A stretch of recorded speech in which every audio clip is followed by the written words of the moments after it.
तो last class में हमने टाइप ऑफ रेजोनेटिंग स्ट्रक्चर देखा था। दो टाइप के रेजोनेटिंग स्ट्रक्चर होते हैं, इक्वली कंट्रीब्यूटिंग और अनइक्वली कंट्रीब्यूटिंग। और फिर हमने स्टेबिलिटी ऑफ अनइक्वली कंट्रीब्यूटिंग का हमने रूल्स देखा था, 5 रूल्स हमने देखा था।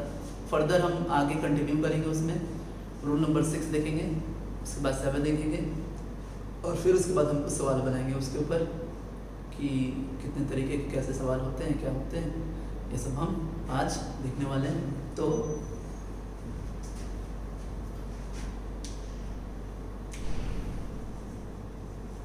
रूल 6,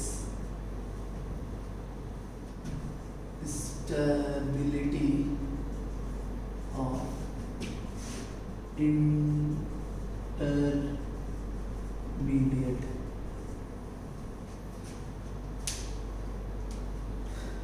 करना क्या है हमें, जैसे मैं एक एग्जांपल लेता हूँ आपके लिए।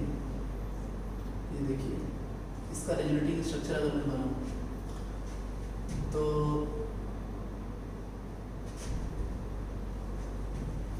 अगर मैं इसका रेजोनेटिंग स्ट्रक्चर बनाऊँ तो आपको दिखेगा कि ये जो पाई बॉन्ड है वो यहाँ आ जाएगा, इस जगह पे आ जाएगा, यहाँ, और रेडिकल यहाँ आ जाएगा। अब अगर इन दोनों को हम कंपेयर करें तो कंपेयर करने के बाद हमें दिखेगा कि ये 1 डिग्री फ्री रेडिकल है और ये 2 डिग्री फ्री रेडिकल है। तो हम ये कह सकते हैं अगर ये A है और ये B है तो A is less stable then B। और भी हम एग्जांपल्स इसमें देख सकते हैं। फॉर एग्जांपल इसको देखिए, ये है आपका, इसका अगर हम रेजोनेटिंग स्ट्रक्चर बनाएं तो हमें दिखेगा प्लस यहाँ आ जाएगा इस तरीके से। और ये अगर ये A है और ये अगर B है तो A is less stable then B, क्योंकि जो A है वो A 1 डिग्री कार्बोकैटायन है और जो B है वो 2 डिग्री कार्बोकैटायन है। तो आगे भी अगर हम देखें, इसे देखिए, ये देखिए,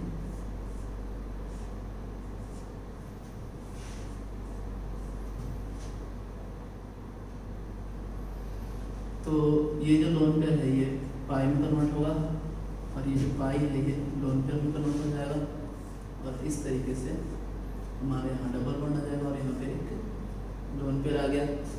अगर हम गौर से देखें तो ये 1 डिग्री कार्बन आयन है और ये 2 डिग्री कार्बन आयन है, और अगर ये A है और ये B है तो A is more stable then B। कुछ एग्जांपल्स और देख सकते हैं हम, देखिए,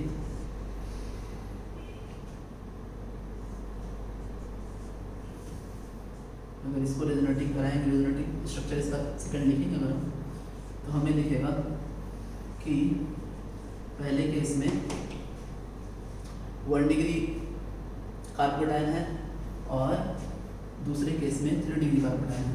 अगर ये A है और ये B है तो A is less stable then B।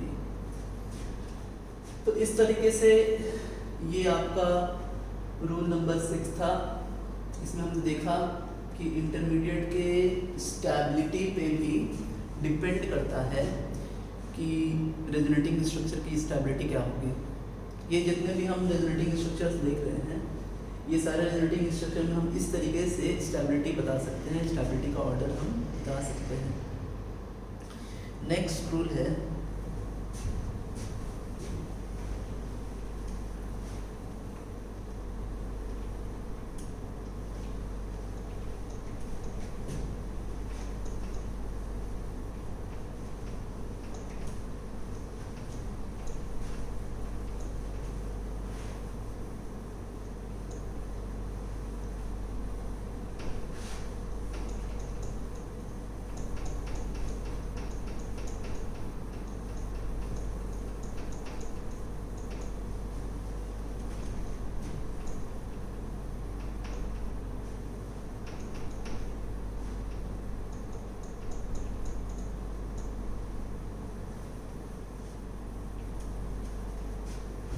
Rule number 7,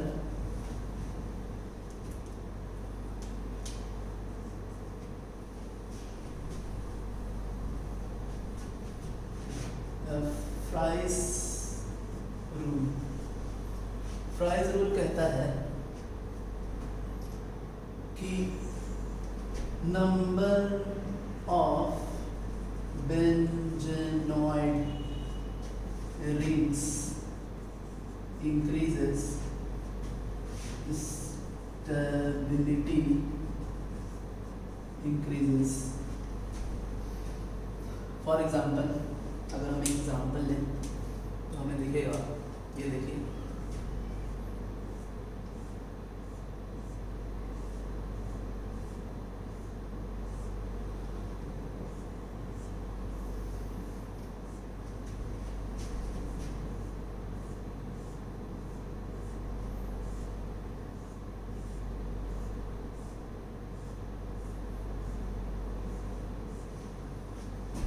देखिए यहाँ जो बेंजीनॉइड रिंग है, जो बेंजीन रिंग है, एक्चुअली बेंजीनॉइड रिंग होता क्या है कि अगर इस रिंग को पर्टिकुलरली हम देखें, ये वाले रिंग को, ये सेकंड रिंग को, तो इसमें हमें दिखेगा कि इसके पास 2 ही पाई इलेक्ट्रॉन्स हैं और यहाँ पर पाई इलेक्ट्रॉन है नहीं, क्योंकि इन दोनों का कॉम्बिनेशन यहाँ पे लग रहा है।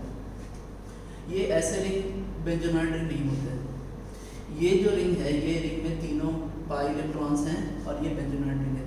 So number of benzenoid rings n is equals to 1.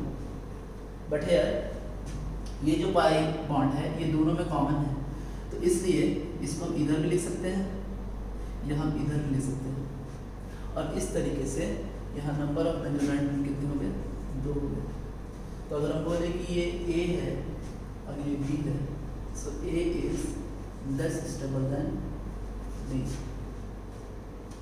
और एग्जाम्पल हम देखते हैं, देखिए कुछ और एग्जाम्पल हैं।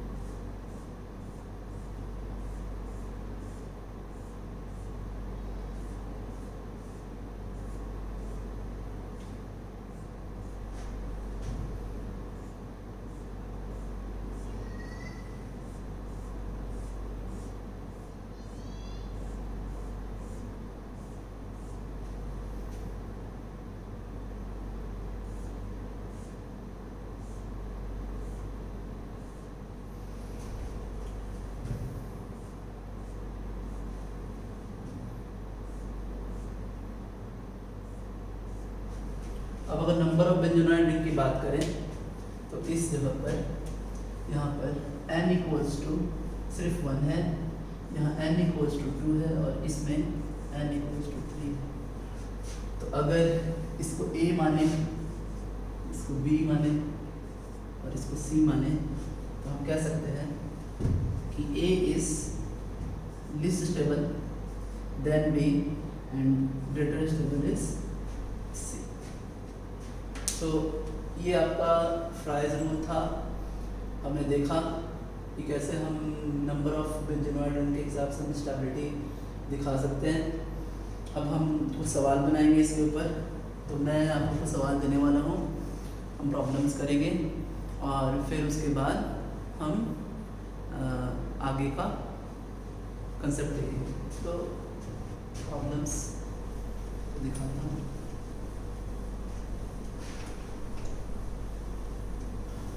आप क्वेश्चन को कॉपी कर लीजिए, कॉपी करने के बाद वीडियो पॉज करके आप पहले उसे बना लीजिए, बाद में मैं सॉल्यूशन दे दूँगा कि सवाल किस तरीके से बनेगा।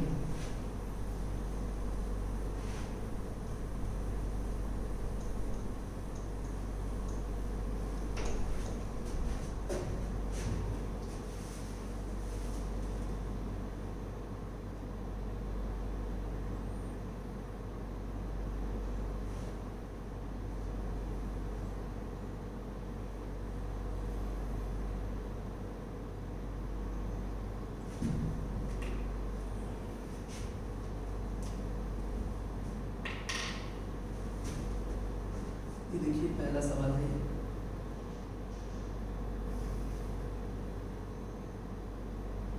फर्स्ट है यह पहला सवाल। CH2 double bond CHCl CH2 minus CH double bond Cl plus, ये A है ये B है। दूसरा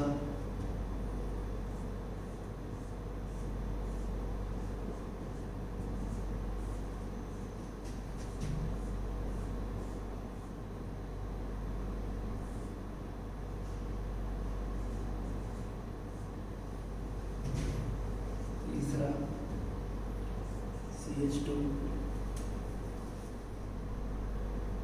minus CH double bond NH, फिर CH2 double bond CH NH minus. चौथा CH3O CH2, ये A है ये B है, plus H2 CH3O plus CH2, पांचवा HN CU,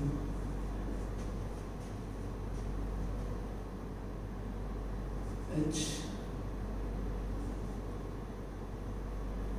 इसको ऐसे में बना देता हूँ,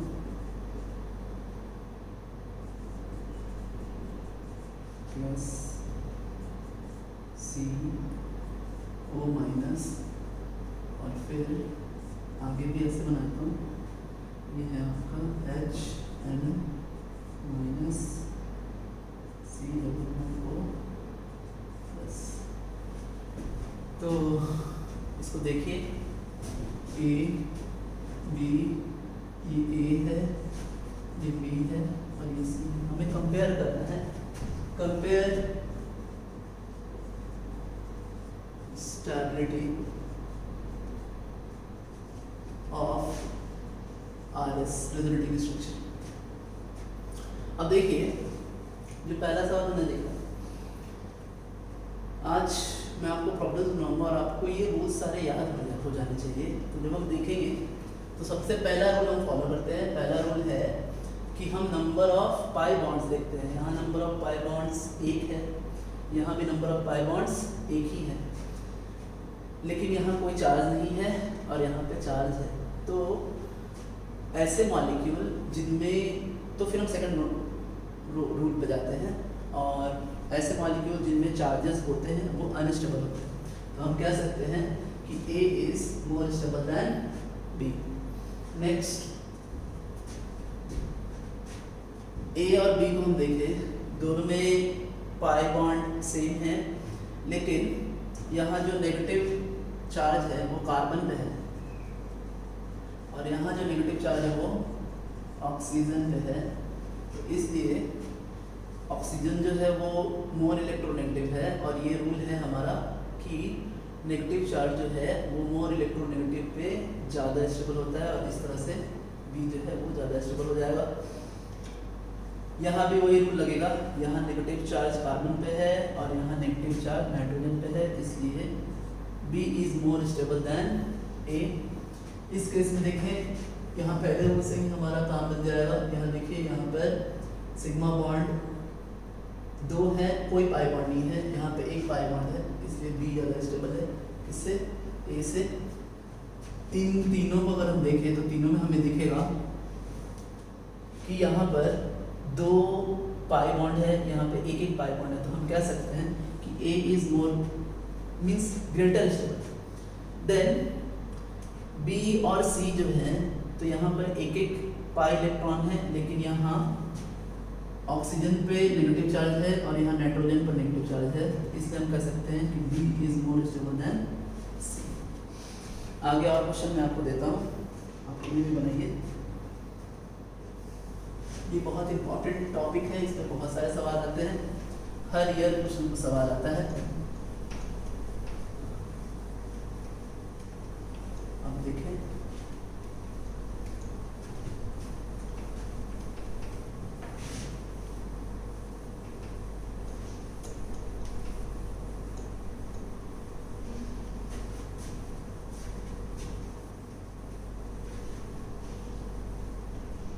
आज तक हो गया था 6 नंबर। एमी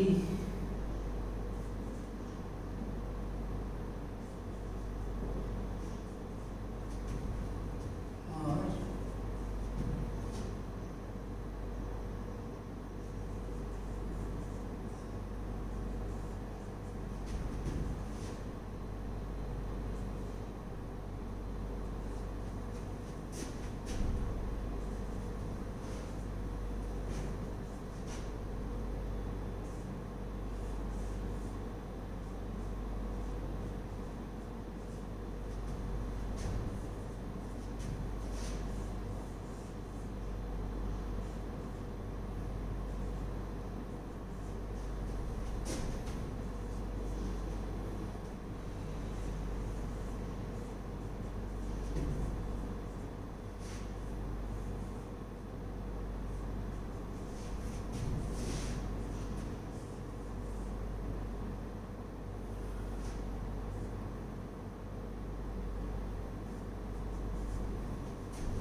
देखिए, पहले वाले सवाल में अगर हम देखें, दोनों में number of pi electron same है, लेकिन यहाँ पे कोई भी चार्जेस नहीं है, यहाँ पर चार्जेस आ गए हैं, इसलिए ए ज़्यादा स्टेबल होगा बी से। इस केस में अगर हम देखें तो यहाँ पर एक पाई बॉन्ड ज़्यादा है, यहाँ पर पाई बॉन्ड है नहीं, इसलिए A is greater than B. ये बहुत इंपॉर्टेंट टाइप का सवाल है, हम कभी कभी इसमें कंफ्यूज हो जाते हैं। हम जब कोई भी स्टेबिलिटी बोलते हैं तो ग्रेटर या लेसर स्टेबिलिटी अनइक्वली कंट्रीब्यूटिंग में हो सकता है, लेकिन इक्वली कंट्रीब्यूटिंग में सारे रेजोनेटिंग स्ट्रक्चर्स सेम एनर्जी के होते हैं, जो कि ये वाला जो है आपका वो इक्वली कंट्रीब्यूटिंग है। तो इसलिए अगर ये ए है, ये बी है और ये सी है, A is equal energy of B and B is equal energy of C। Next यहाँ देखें, ये भी इक्वली कंट्रीब्यूटिंग है, क्योंकि जो रेजोनेटिंग स्ट्रक्चर है इनका वो इन्हीं दोनों के बीच में हो रहा है, और इसलिए अगर ये A है और ये B है तो दोनों की एनर्जी सेम है। क्वेश्चन नंबर 10 को हम देखें तो 10 जो है ये अनइक्वली कंट्रीब्यूटिंग है, और यहाँ हमें दिखेगा कि दोनों में ही जो पाई बॉन्ड है वो सेम है, एक और एक है, लेकिन यहाँ जो नेगेटिव चार्ज है वो कार्बन पर है और यहाँ नेगेटिव चार्ज सल्फर पर है। इसलिए अगर ये A है और ये B है, तो हम कह सकते हैं कि negative charge is more stable on more electronegative element and B is more stable then A। Question number 11 हमें चार्ज सेपरेशन के रूल से हम इसको बना सकते हैं। जो पाई इलेक्ट्रॉन पाई बॉन्ड्स हैं वो दोनों में सेम है। देखिए यहाँ भी 2 पाई बॉन्ड है, यहाँ भी 2 पाई बॉन्ड है, तो इससे हम कह सकते हैं कि A is less stable then B। और भी कुछ सवाल बनाते हैं हम। देखिए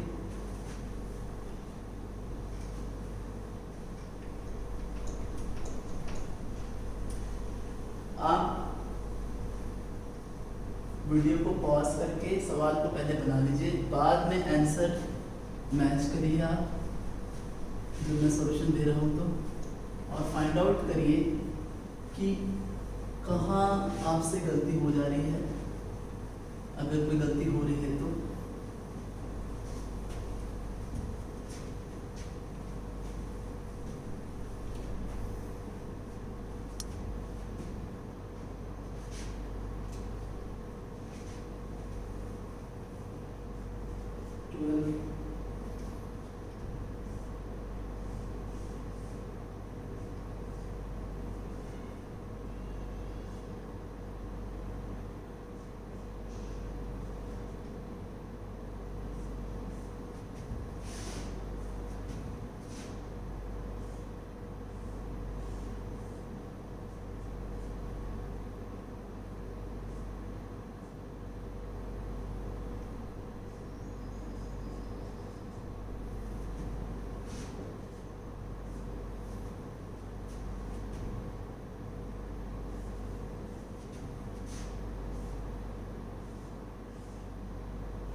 देखिए ये बहुत अच्छे सवाल हैं ये तीनों।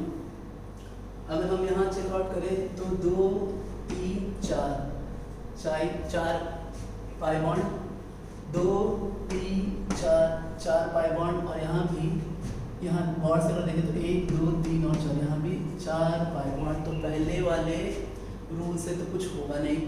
अब हम चेकआउट करते हैं कि चार्जेस एक्चुअली कहाँ पे है। चार्ज सेपरेशन तो है नहीं, लेकिन चार्जेस हैं, और वो चार्जेस एक्चुअली कहाँ है। ये जो negative charge through out the chain में जो ये डिलोकलाइज हो रहा है, तो यहाँ एक बार ऑक्सीजन पर है, यहाँ कार्बन पर है, और यहाँ नाइट्रोजन पर है। तो हम कह सकते हैं कि अब मैं नंबर देता हूँ, या फिर ऐसा भी देख सकते हैं, ये A है, और अगर ये B है, और अगर ये C है, तो हम कह सकते हैं कि A is greatest stable, अच्छा, then C and least stable is B, because the negative charge is on carbon, and here the negative charge is on nitrogen, and in the first one the negative charge is in oxygen. So that's why this is the order. Now next question is, यहाँ पर जो total pi electrons हैं तो 2, 3 और 4 हैं, यहाँ पर 2 और 1 3 है, और यहाँ पर 1, 2 और 3, यहाँ भी 3 ही हैं। तो इस केस में हम कह सकते हैं बाबा कि ये अगर A है तो A सबसे ज़्यादा स्टेबल होगा, हम यहाँ लिख सकते हैं A जो है वो सबसे ज़्यादा स्टेबल है। अच्छा, उसके बाद अब इन दोनों को कंपेयर करना बाकी है। इन दोनों में अगर हम देखें तो यहाँ पर पॉजिटिव चार्ज दोनों कार्बन में ही है, तो उससे कोई अंतर नहीं पड़ रहा है, लेकिन जो नेगेटिव चार्ज है वो एक बार नाइट्रोजन पर है और एक बार ऑक्सीजन पर है। इसलिए हम कह सकते हैं कि A के बाद जो सबसे ज़्यादा स्टेबल होगा वो B होगा, और B के बाद कौन सा होगा, C होगा। ये 40 नंबर क्वेश्चन को अगर गौर से देखा जाए तो यहाँ पर भी एक पाई इलेक्ट्रॉन और यहाँ पर भी एक पाई बॉन्ड, एक्चुअली ये भी एक पाई बॉन्ड, वो भी एक पाई बॉन्ड, यहाँ पे कोई पाई बॉन्ड नहीं है। इसलिए हम कह सकते हैं कि A, B और C में जो B है वो लीस्ट स्टेबल है। अब A और C में हम कंपेयर करें तो हमें दिखेगा कि नेगेटिव चार्ज यहाँ कार्बन पर है और यहाँ नेगेटिव चार्ज जो है वो ऑक्सीजन पर है। तो इससे हम कह सकते हैं कि C is greatest stable here than A and the last one is B। तो इस तरह से आपके रूल्स का बहुत अच्छा प्रैक्टिस हो जाएगा। आप और भी सवाल बनाएं, आप पहले सवाल मेरे बनाने से पहले आप बना लें, उसके बाद सॉल्यूशन चेक करें।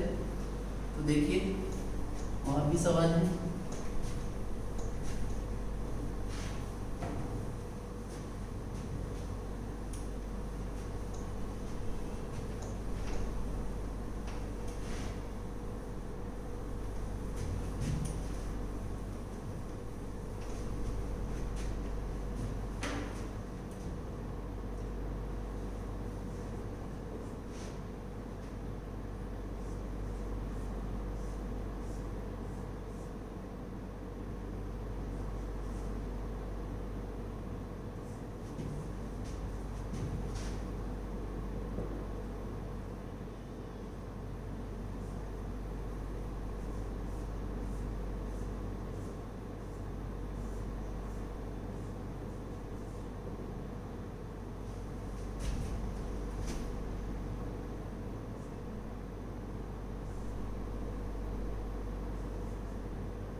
देखिए ये भी कुछ इंटरेस्टिंग सवाल है।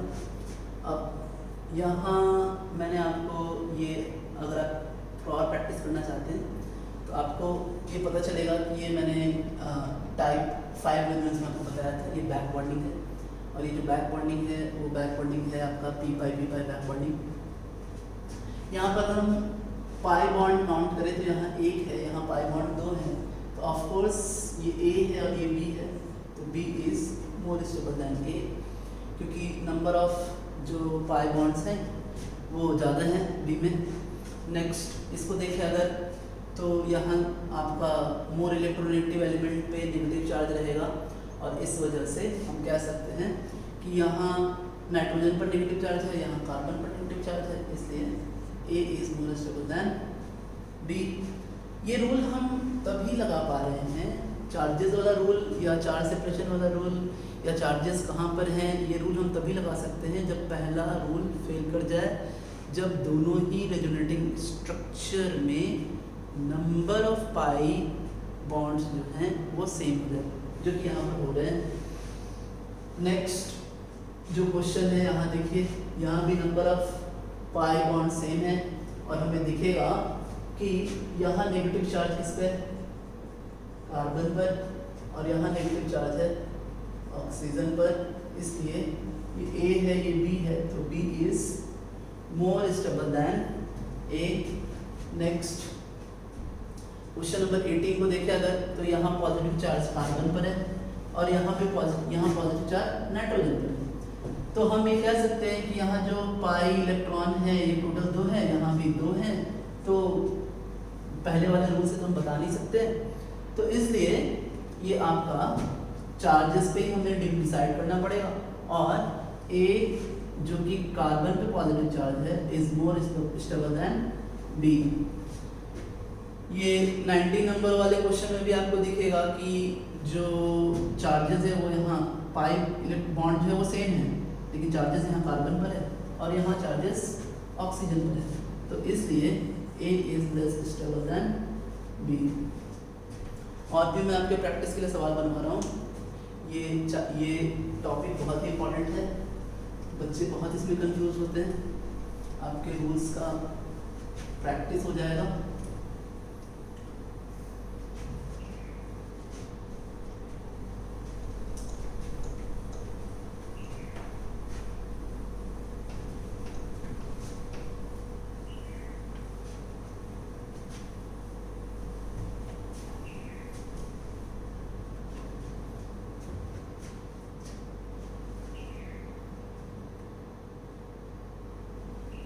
ये देखिए 19 तक मैंने करवा दिया था।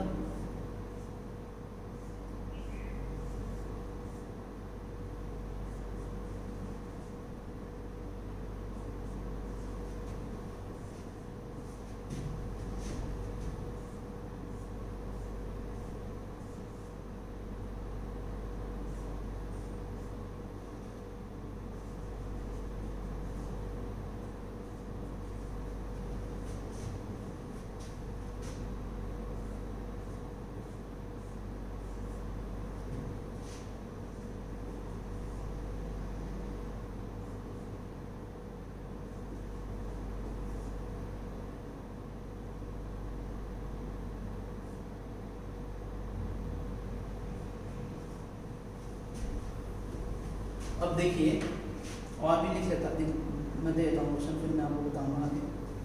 नेक्स्ट है question number 21, H2N NH2 plus, फिर H2N प्लस CH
देखिए पहले वाले सवाल में हमें दिखेगा कि यहाँ पर जो टोटल पाई बॉन्ड है, यहाँ 3 है, यहाँ 2 है और यहाँ भी 2 ही है। तो हम कह सकते हैं कि ये तो सबसे ज़्यादा स्टेबल होगा ये नंबर। अब इन दोनों में जब हम कंपेयर करें तो हमें दिख रहा है कि यहाँ पे पॉजिटिव और नेगेटिव चार्ज है, यहाँ पे पॉजिटिव और नेगेटिव चार्ज है, लेकिन यहाँ नेगेटिव चार्ज ऑक्सीजन पर है और यहाँ नेगेटिव चार्ज कार्बन पे है। तो इसलिए हम बोल सकते हैं इसके लिए, अगर ये A है, ये B है और ये C है, तो हम कह सकते हैं A is more stable than B and B is more stable than C। Next 21 वाले सवाल में अगर आप गौर से देखो तो ये इक्वली कंट्रीब्यूटिंग रेजोनेटिंग स्ट्रक्चर है। तो इनमें जो एनर्जी होगी वो एनर्जी सेम होगी। सो ये A है और ये B है, तो दोनों की एनर्जी सेम ही होगी। नेक्स्ट वाला भी इक्वली कंट्रीब्यूटिंग है, इक्वली कंट्रीब्यूटिंग रेजोनेटिंग स्ट्रक्चर है और ये A इज इक्वल्स टू क्या होगा, B होगा। ये क्वेश्चन बहुत ही अच्छा है, क्वेश्चन नंबर 23। इसमें आपको दिखेगा कि यहाँ पर नेगेटिव चार्ज जो है वो कहाँ है, कार्बन पर है, और यहाँ जो नेगेटिव चार्ज है वो नाइट्रोजन पर है। और इसी पे हम डिफाइन कर सकते हैं, क्यों? क्योंकि जो पाई बॉन्ड है यहाँ भी 2 है और यहाँ भी पाई बॉन्ड 2 है। तो अगर ये A है और ये B है, हम कह सकते हैं कि A is less stable then B। 23 के लिए आगे और भी हम देखते हैं कुछ सवाल। देखिए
फिर 25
देखें आगे भी ये सारे सवाल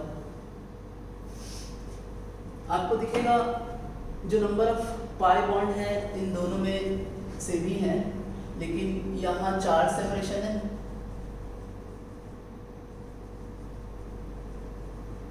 और यहाँ कोई चार्ज नहीं है, तो ये ज़्यादा स्टेबल होगा किससे, बी से।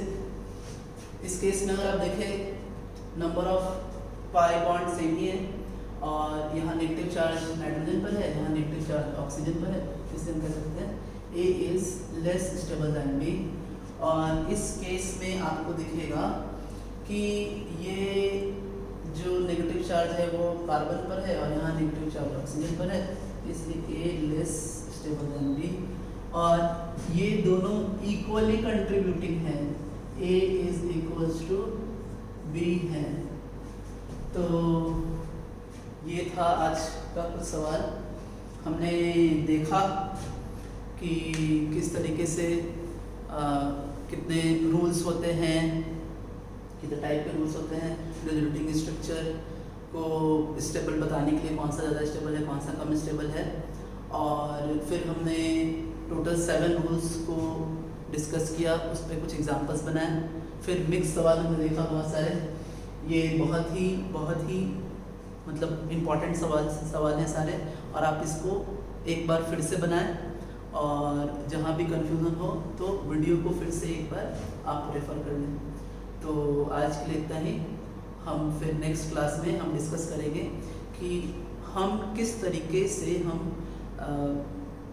रेजोनेंस हाइब्रिड किसी भी मॉलिक्यूल का रेजोनेटिंग स्ट्रक्चर का हम कैसे रेजोनेंस हाइब्रिड बनाते हैं, वो किस तरीके से होता है, और फर्दर हम एप्लीकेशन देखेंगे रेजोनेंस का कि क्या क्या एप्लीकेशंस हैं। तो आज के लिए इतना ही। थैंक्स।